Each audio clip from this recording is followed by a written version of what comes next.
Hello everyone, চলে এসেছি আবার একটি ভিডিও নিয়ে। তো এই ভিডিওটাতে মানে তোমাদেরকে আর কী বলবো, রাত্রি তখন 10:30 বেজে পার হচ্ছে, কেবল খেয়ে দিয়ে উঠেছি। তখনই পাশের বাড়ি মাসিটা এসে আমাকে ডাকছে যে আয়, ওইখানকার বিড়ালের বাচ্চাটা মনে হয় ট্যাঙ্কিতে পড়ে গেছে।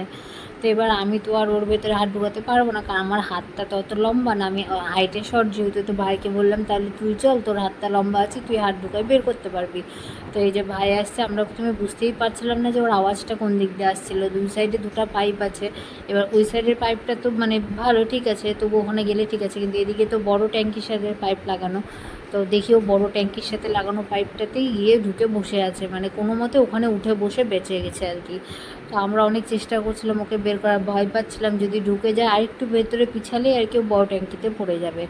তো আমরা না উপায় পেয়ে তখন লাস্টে হচ্ছে ফোনে ছবি তুলে দেখছিলাম যে কতটা ভেতরে আছে, কতটা কাছে আসছে। ওকে তখন লাস্টে খাওয়ারের লোভ দেখানো হলো, একটা বাটিতে ওকে মাছ দেওয়া হলো। মাছ দিয়ে তারপর আমরা ওয়েট করলাম যে ও কখন আসে মাছটা খেতে, একটু আগিয়ে আসে। তো অনেকক্ষণ পর ও মাছটা খাওয়ার জন্য একটু যেই আগাচ্ছে, হালকা হালকা ওর খাওয়ার আওয়াজ পেয়েছি আমরা, অমনি তখন ভাই হচ্ছে হাত ঢোকাইছে বের করার জন্য। আর মানে ও লম্বা, তবুও মানে ওর হাতটা দিয়েও ও পারছিল না বের করতে, মানে ও এতটা ভেতরে চলে যাচ্ছিলো।